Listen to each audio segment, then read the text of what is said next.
Good morning friends, मैं हूं सुशांत और आपका स्वागत है आपके अपने चैनल फ्लाइंग तक न्यूज़ में।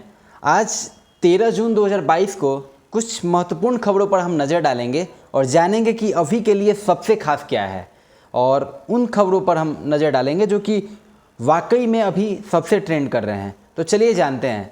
सबसे पहले, राष्ट्रीय पार्टी बनाएंगे तेलंगाना सीएम। लोकसभा चुनाव में बीआरएस के नाम से उतरेंगे केसीआर न्यू पार्टी। तेलंगाना राष्ट्र समिति अब क्षेत्रीय राजनीति से उठकर राष्ट्रीय राजनीति में अहम भूमिका निभाने के लिए तैयार है। तेलंगाना के सीएम के चंद्रशेखर राव संकल्प ले चुके हैं। इस बीच पार्टी के एनआरआई सदस्यों ने केसीआर के राष्ट्रीय राजनीति के फैसले का स्वागत किया है। काफ़ी समय से देश में गैर कांग्रेसी थर्ड फ्रंट बनाने को तैयार तेलंगाना के सीएम प्रयास कर रहे थे और देश में गैर कांग्रेसी थर्ड फ्रंट बनाने का प्रयास कर रहे थे।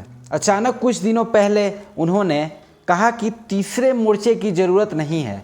अब उन्होंने तीसरे मोर्चे की जगह अपनी राष्ट्रीय पार्टी बनाने का फैसला लिया है। पार्टी की एनआरआई विंग ने इस फैसले की पुष्टि की है। अब बढ़ते हैं हम अपने दूसरे खबर की तरफ। आज ईडी के सामने पेश होंगे राहुल गांधी। भारी सुरक्षा बल तैनात।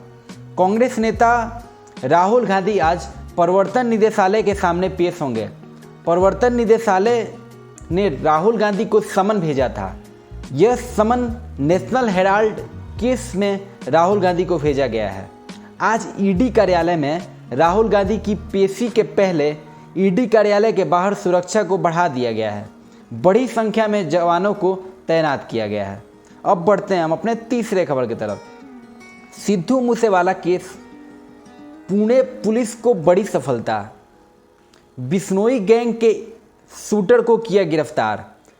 पुलिस ने बिश्नोई गैंग के शूटर संतोष यादव को गुजरात से गिरफ्तार कर लिया है। पुणे की ग्रामीण पुलिस की क्राइम ब्रांच ने संतोष यादव को अरेस्ट किया है। उस पर मकोका के तहत एफआईआर दर्ज थी। पंजाब के मशहूर गायक सिद्धू मूसेवाला की हत्या के मामले में महाराष्ट्र की पुणे पुलिस को बड़ी सफलता मिली है। पुलिस ने बिश्नोई गैंग के शूटर संतोष यादव को गुजरात से गिरफ्तार किया है। पुणे की क्राइम उस पर मुकामा मकोका के तहत एफआईआर दर्ज थी। अब बढ़ते हैं अपने चौथे खबर की तरफ। Kerala gold smuggling case. Congress ने मुख्यमंत्री के इस्तीफे की मांग को लेकर किया विरोध प्रदर्शन। सोने की तस्करी मामले में स्वप्ना सुरेश के आरोपों के बाद मुख्यमंत्री पिनराई विजयन के इस्तीफे की मांग को लेकर कांग्रेस ने पलक्कड़ में काले कपड़े, काले झंडे और काले गुब्बारे लेकर प्रदर्शन किया। सोने की तस्करी मामले में मुख्य आरोपी स्वप्ना सुरेश द्वारा एर्नाकुलम की एक अदालत के समक्ष एक बयान में मुख्यमंत्री के खिलाफ लगाए गए आरोपों के बाद बढ़ते विरोध के मद्देनज़र सीएम विजयन की सुरक्षा बढ़ा दी गई है। 11 जून को कांग्रेस और भारतीय जनता पार्टी के कार्यकर्ताओं ने कई जगहों पर नेता को काले झंडे दिखाए थे। इसके बाद 40 सदस्यीय सुरक्षा बल के साथ सीएम की सुरक्षा बढ़ा दी गई है, जो सीएम की उपस्थिति में होने वाले विभिन्न कार्यक्रमों में सुरक्षा व्यवस्था के अलावा हमेशा उनके साथ रहेगी।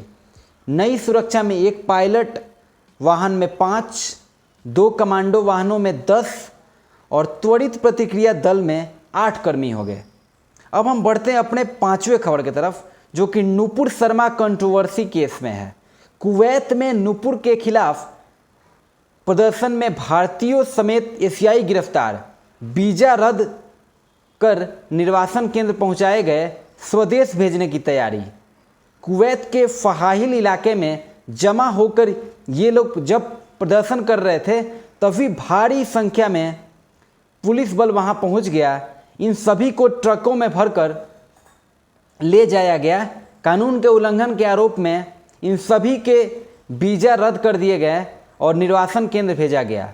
भाजपा की पूर्व प्रवक्ता नुपुर शर्मा के खिलाफ 10 जून को फहाहिल इलाके में प्रदर्शन करने वाले भारतीय समेत सभी अप्रवासी एशियाई के खिलाफ सख्त कार्रवाई का निर्णय लिया गया।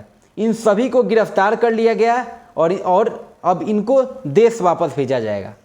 तो ये रही आज की 5 महत्वपूर्ण खबरें, और जिसमें हमने जाना बहुत सारी देश विदेश की ट्रेंड करने वाली खबरें। तो आपको ये कैसा लगा हमें ज़रूर बताएं, और हमें हमारे पोर्टल पर फॉलो करें ताकि सबसे पहले आपको न्यूज़ मिले। और अगर अभी तक हमारा चैनल सब्सक्राइब नहीं किए तो ज़रूर सब्सक्राइब करें। धन्यवाद।